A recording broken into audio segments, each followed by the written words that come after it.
Les amis, bonjour, bienvenue pour cette live reaction du chapitre 45 d'Eden's Zero. Alors oui, je me suis cette fois-ci, j'ai fait quand même l'effort de me procurer ce chapitre 45, donc on va pouvoir le lire.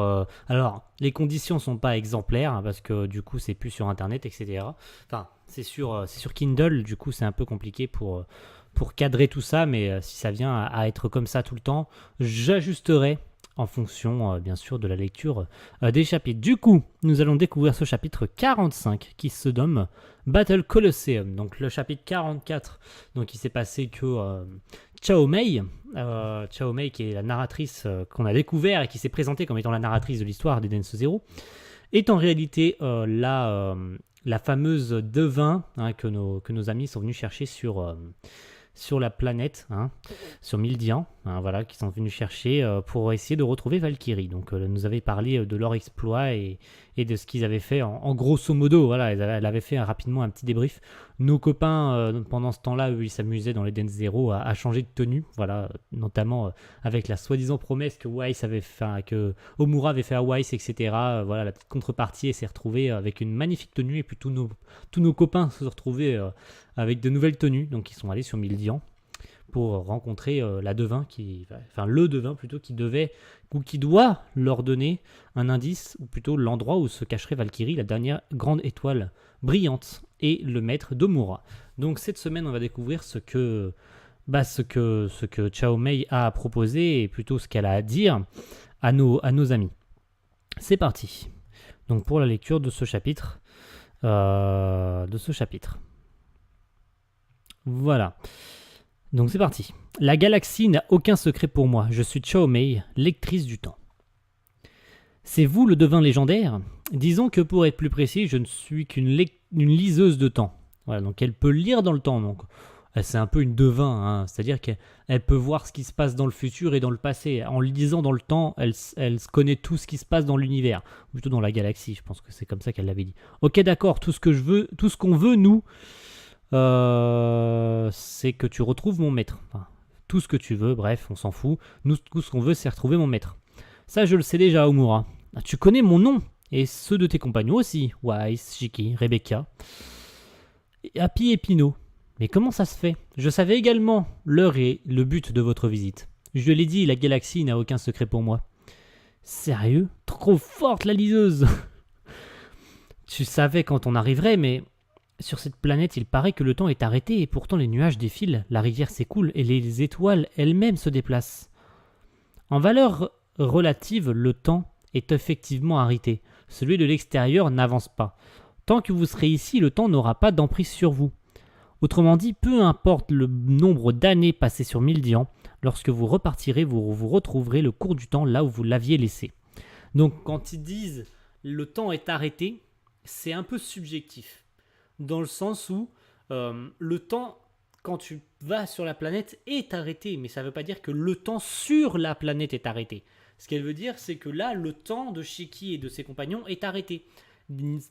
C'est comme s'ils étaient immortels, tout simplement. Ils peuvent vivre ici des années, ils ne vieilliront jamais, tout simplement. Dire que dès qu'ils retrouveront, dès qu'ils sortiront de la planète, le temps aura passé, quoi. Tout simplement, ils peuvent faire tout ce qu'ils veulent ici, ça les affectera pas eux. Voilà, je pense que c'est comme ça que ça.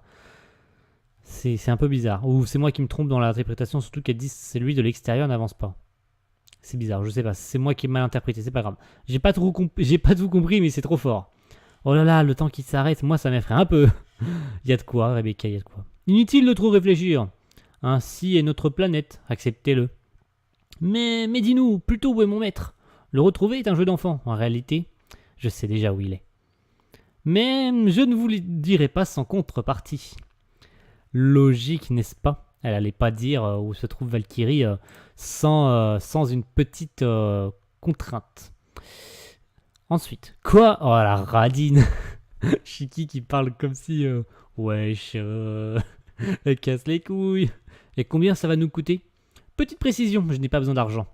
Je sais tout de la galaxie, le genre de garçon que cette fille aime, le temps qui fera demain, le secret militaire de toutes les planètes. Rien, absolument rien ne m'échappe. J'ai donc besoin d'une contrepartie équivalente à l'information que je donne. Une contrepartie équivalente, c'est-à-dire... Voyons voir. Vous voulez connaître l'emplacement de Valkyrie? Cette information n'est pas néfaste. Elle n'aura pas d'incidence sur le futur. On peut accorder ça que c'est un niveau 10. Niveau 10? What the fuck? Elle accorde des niveaux en fonction de l'information demandée. Donc en fonction, plus le niveau est haut, plus la contrepartie sera puissante ou sera importante. Donc elle dit niveau 10 et là elle est en train de faire plonger Shiki. Mais qu'est-ce qui se passe? Le sol! On tombe. Nous tombons. Soyez les bienvenus. Oula, qu'est-ce que c'est que ce bordel? C'est ça la contrepartie? Soyez les bienvenus au Battle Colosseum de Mildian. Voilà donc pourquoi le nom s'appelle Battle Colosseum. Donc, combat au Colisée. Hein, ah ouais, d'accord, ils vont devoir combattre au Colisée pour avoir l'information. Où sommes-nous? Dans une arène. Mais c'est qui eux? Les habitants de cette planète? Je connais tout, le passé, le présent, le futur. La vie ne me réserve donc aucune surprise et je m'ennuie. C'est pour cette raison que j'ai mis en place une limite à mon pouvoir, que j'ai placé une limite à mon pouvoir. Et c'est l'issue des combats, le corps qui s'entrechoque, le sang et la sueur. Ignorer qui sortira vainqueur d'un combat me procure un bonheur incomparable. Oh la mazo! Une grosse mazo, sa mère! Oh non! Elle va les faire combattre pour son plaisir personnel. Elle est incroyable. Je ne m'attendais pas du tout à ça. Bon, allez, on continue. Elle est méconnaissable. Moi, elle me fiche la trouille.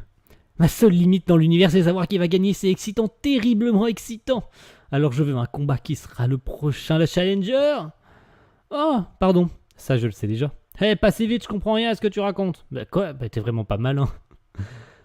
L'un de vous va affronter ici mon guerrier. Et si vous gagnez, je vous donnerai l'information souhaitée. Pardon. Ah, d'accord. Dans ce cas, c'est à moi de... Je m'en charge. Mais... Shiki qui veut en finir le plus vite possible. C'est rien, j'ai besoin de me dégourdir un peu les jambes. Allez, fais-moi confiance. Bah, t'as pas intérêt de perdre, hein. Vas-y, Shiki, gagne. Mais si tu ne connais pas le résultat du combat, comment peux-tu savoir quel futur il en découlera? L'avenir comporte plusieurs chemins. Je vois l'hypothèse en cas de victoire ou de défaite, mais rien n'est encore décidé. Ah oui, elle parle des nombreux futurs possibles. Hein. C'est vrai que cette théorie comme quoi il y aurait plusieurs futurs, plusieurs milliards de futurs, aka bien sûr, pour ceux qui ont la ref, en tout cas moi j'ai appris ça. Alors j'ai appris ça via des animés, notamment grâce à Steins Gate, hein, qui traite principalement de ce sujet-là, hein, des nombreux futurs possibles, où dans un futur il se passera telle chose, ou dans un autre futur il se passera un autre truc, mais celui qui l'a exploité dernièrement, ces dernières années, c'est dans Avengers. Voilà, pour ceux qui voient un petit peu la référence du futur, enfin des nombreux futurs possibles. Voilà. On peut changer le futur, c'est une de mes phrases préférées, souvenez-vous-en. Apparemment, le résultat lui échappe, et ça lui plaît. Présence d'une opportuniste détectée. Ah, d'accord. Shiki, c'est pour mon maître alors. Ouais, mais c'est aussi pour trouver mon ami. Ouais, ton ami? Oui, Chister et Hermite sont mes amis. Les amis de mes amis sont mes amis. Shiki va se battre. Ça, je le savais. Parfait, Shiki sera le challenger du jour. Donc ça, elle savait déjà que Shiki allait se battre. Par contre, elle ne sait pas encore. Ouais. Elle a un doute sur qui va gagner, puisqu'il y a plusieurs futurs possibles dans lesquels Shiki gagne, dans lesquels Shiki perd. Il y a de nombreux futurs possibles. Donc elle ne peut pas sélectionner, elle ne peut pas trouver quel futur sera le futur exact, hein, étant donné qu'il y a plusieurs avenirs possibles. Il l'affrontera le plus puissant guerrier de la planète Zorg, l'homme à la peau d'acier, Metal Boggy, pardon. Acier, Metal Boggy. Merci, on savait que métal, ça veut dire... voilà. Ah, d'accord, le logo sur sa ceinture, ça veut dire acier. D'accord. Boggy, écrase-le. Dur comme l'acier, t'es trop cool. Et donc, c'est lui que je dois vaincre? Drôle de type. Il a l'air super dur. Ah. Qu'est-ce que c'est drôle. La gravité Shiki va marcher sur lui. Je détecte une très grande puissance de combat. Ready. Que le meilleur gagne, gamin. Oh, Shiki, il a l'air chaud, j'adore comment il est. Fight. Allez, viens. Ah oui, d'accord. C'est ce qu'on appelle un combat expéditif. C'est quoi ce coup si lourd? C'est la mécanique démoniaque du point de gravité. Ah oui, j'avais oublié ça, le point de gravité. C'est-à-dire qu'il donne de la force à son coup de poing. Il donne de la gravité à son coup de poing, donc plus il donne de la gravité, plus son coup de poing est lourd, donc plus son coup de poing est puissant. Donc c'est fini en quelques secondes. Magnifique! J'ai gagné. Je savais qu'il pouvait l'emporter, mais pas avec un seul coup de poing. C'est trop bon. Putain, mais c'est quoi cette mazo? Mon Dieu, non! Vous avez passé le premier tour. La connasse. C'est pas le seul combattant. Ok.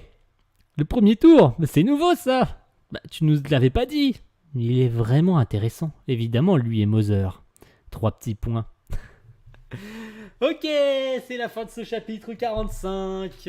Incroyable. Je m'attendais absolument pas à ce que ce soit une mazo. Enfin, une mazo dans le sens où elle adore les combats en fait. Genre, elle aime bien elle aime bien voir les autres se taper les yeux les uns contre les autres.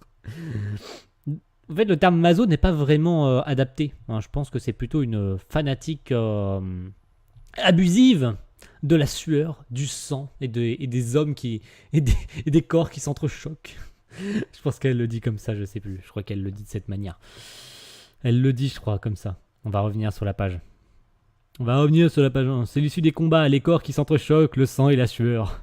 Donc elle aime bien voir des gens s'entretuer. D'accord, donc une véritable cinglée. Ok, donc c'était la fin de ce chapitre 45. Merci à tous de l'avoir suivi, c'était vraiment génial.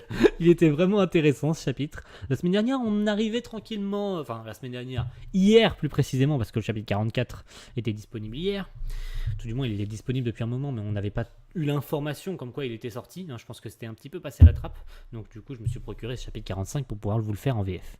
Voilà, merci à tous d'avoir suivi cette petite live reaction du chapitre 45 qui était vraiment pas mal du tout.